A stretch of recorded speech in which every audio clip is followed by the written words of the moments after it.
बिस्मिल्लाहिर्रहमानिर्रहीम। कब्ज़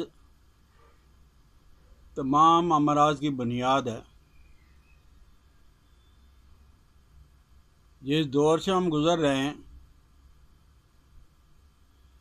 इंसानों के लिए कब्ज़ का एक बहुत बड़ा मसला है और बेशुमार मखलूक खुदा कब्ज़ के अज़ाब के अंदर मुब्तला है और इसके लिए तरह तरह के चूरन भी है, दवाइयाँ भी हैं, मेडिसन भी, शरबत भी। और इसकी वजह तो आम है। अव्वल तो फसलों पे जो है स्प्रे किया जाता है जहरीला, और उसके बाद जो चीज़ हमारे बस में है, रात को जल्दी सोना और सुबह को जल्दी उठना और चाय का कम इस्तेमाल करना, लेकिन हम चाय ज़्यादा इस्तेमाल करते हैं। रात को बहुत देर से सोते हैं और सुबह को बहुत देर से उठते हैं। सैर तफरी, इसका तो हम नाम ही नहीं लेते। लेकिन जो लोग कब्ज़ का इलाज करते हैं और फिर वो ही है कि कब्ज़ का इलाज हो रहा है, बस कब्ज़ क्यों हुई है, इससे किसी को कोई सरोकार नहीं है। सबसे ज़्यादा ख़तरनाक और इस ज़माने में सबसे ज़्यादा होने वाली कब्ज़ वो जिगर के कमज़ोर होने की वजह से होती है। मैदा तो होता ही है, लेकिन जिगर भी कमज़ोर हो जाता है। और जिस वक्त तक आप जिगर के ताकत वाली दवाइयाँ इस्तेमाल नहीं करोगे साथ हैं, उस वक्त तक आप कब्ज़ जो वो हमेशा के लिए छुटकारा आप हासिल नहीं कर सकोगे। इसलिए जब भी आप हैं, ठीक है, हाथों की कमज़ोरी भी होती है, मैदे की कमज़ोरी भी है, लेकिन मेन चीज़ जो है वो जिगर की कमज़ोरी है। तो जब भी अद्वियात का इस्तेमाल किया जाए, अपने जिगर को कभी ना भूलें। और फिर ये चीज़ जहन के अंदर रख के आप कब्ज़ शाह अद्वियात का इस्तेमाल करेंगे तो इंशाअल्लाह वल अज़ीज़ हैं, उसके अंदर ज़रूर फ़र्क पड़ेगा। और दूसरे नंबर पे ये जो हमारा खाना पीना है, इसके अंदर फाइबर, रेशा, ये बिल्कुल नहीं पाया जाता। रेशादार अशिया, साग सब्ज़ी, सलाद, जिस वक्त तक बाज़ार का पिसा हुआ आटा सफ़ेद, उसमें पेट तो भरा जाता है, लेकिन जिस्म के लिए, आंतों के लिए, मैदे के लिए, जिगर के लिए उसके अंदर कोई चीज़ नहीं होती। उसके साथ साथ आप अगर सलाद का इस्तेमाल नहीं करेंगे, रेशेदार अशिया का इस्तेमाल नहीं होगा, सब्जियों का इस्तेमाल नहीं होगा, तो कब्ज़ को सारी ज़िंदगी धक्का देते ही रहेंगे। और कब्ज़ है, ये अकेला मर्ज़ नहीं है, बल्कि कई अमराज को दावत दे के अपना रफ़ीक, अपना यार और अपना हल्का बना लेता है। कोई भी बीमारी हो, पहले मेन चीज़ जो देखने की है वो है कब्ज़। अगर बद हज़मी है तो कब्ज़ को देखो। अगर गठिया की शिकायत है, जोड़ों में दर्द हो रहा है, तो पहले कब्ज़ देखो। मेडिसिन का इस्तेमाल होता रहेगा, अगर कब्ज़ है तो वो मेडिसिन जो है वो उनका असर नहीं होगा, उससे फ़ायदा कोई नहीं होगा। फोड़ा है, फिंसी है, बवासीर है, जलंधर, ये जो पेट के अंदर पानी भर जाता है, ड्रापसी, खांसी है, और सांस का कोई मसला है, सांस तंगी से आ रहा है, संगरानी है और जिस्म के अंदर ख़ारिश है, आप और अद्वियात का इस्तेमाल करें, लेकिन साथ साथ कब्ज़ को कभी ना भूलें। और कब्ज़ को दूर करने के लिए, कब्ज़ के तदारक के लिए ऐसी अद्वियात का इस्तेमाल किया जाए जो दीगर को ताकतवर बनाएं और खाना बखूबी हज़म हो जाए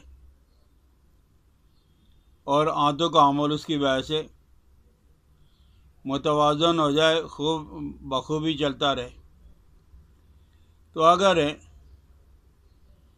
किसी आदमी को गैस की तकलीफ़ है, रियाह की तकलीफ़ है, तो उसके लिए तिरफला चूर्ण, अलीला बलीला आमला, तिरफला,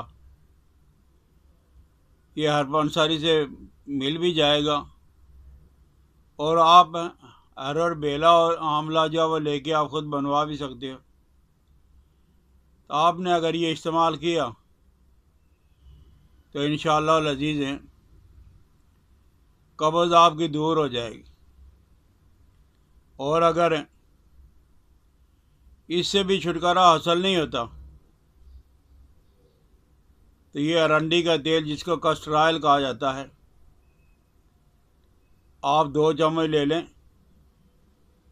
और सूंठ का पाउडर 1 चुटकी डाल के आप रात को दूध के साथ ले लें।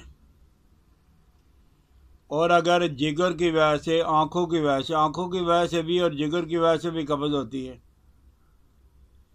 तो इसके लिए भी तिरफला चूर्ण, अलीला बलीला आमला, आप इसका इस्तेमाल करें। और अगर किसी आदमी को शुगर है और साथ साथ कब्ज़ है तो उसके लिए भी तिरफला चूर्ण, अलीला बलीला आमला, इसमें अगर आप सौंफ डालोगे तो बहुत अच्छा, अगर सौंफ नहीं डालोगे फिर भी ये काला हरड़ ही काम करेगी। और एक बात अपने ज़हन में रखें कि जिस वक्त तक कब्ज़ की आंतड़ियों का इलाज नहीं होगा तो उस वक्त तक कब्ज़ हमेशा के लिए रफ़ा नहीं होगी। वो क्या है? आंतड़ियों की खुश्की, और खुश्की दुनिया से दूर नहीं होगी बल्कि रोगन बादाम ले लें या बादाम की गिरी ले लें, ये 100 ग्राम, और काली हरड़, छोटी हरड़, ये 50 ग्राम, आप इन दोनों को मिक्स करके रख लें। रात को शहद मिला के आप 1 से 2 चम्मच इस्तेमाल करें तो इससे सिर्फ कब्ज़ ही ख़त्म नहीं होगी बल्कि बवासीर के अंदर भी फ़र्क पड़ जाएगा। और मुस्तकिल मिजाजी से आप इस्तेमाल करोगे तो वो बवासीर भी ख़त्म हो जाएगी बादाम, हरीड़ और शहद इस्तेमाल से। इसी तरह सूंड, सौंफ, नमक और सना मक्की, ये हम वज़न कर लें, लेकिन ये वक्ती तौर पे इस्तेमाल करते हैं जब कब्ज़ ज़्यादा हो, ज़्यादा इसको इस्तेमाल नहीं किया जाता। तो आप इसका 6 ग्राम पानी के साथ ले लें, दूध के साथ ले लें। और अगर आप किसी ऐसी जगह पे हो कि आपसे ये चीज़ें तैयार नहीं होती तो अतरीफ़ुल ज़मानी आप 1 बड़ा चम्मच नीम गर्म पानी के साथ ले लें। अतरीफ़ुल मलय्यन, ये हर दवा खाने की बनी आपको मिल जाएगी, इनमें से जो मिले आप इस्तेमाल करें। लेकिन सबसे असल बात यह है कि हरे पत्ते वाली सब्ज़ियाँ सलाद के तौर पे, फल और फलों का रस, ये आप ज़्यादा इस्तेमाल करें।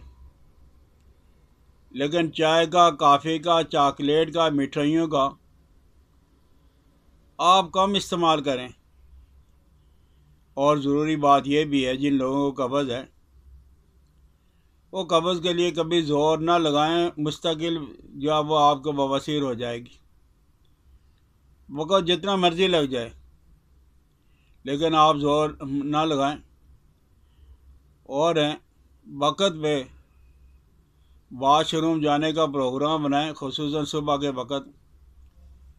और पानी का ज़्यादा इस्तेमाल करें।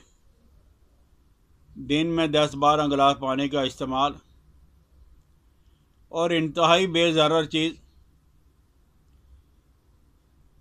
इसबगोल का छिलका है। जब भी आपको कब्ज़ हो तो खाने से पहले 1 से 2 बड़े चम्मच इसबगोल का छिलका पानी के साथ, दूध के साथ ले लें। इससे कब्ज़ के अंदर भी फ़र्क पड़ जाएगा, बवासीर के अंदर भी फ़र्क पड़ेगा।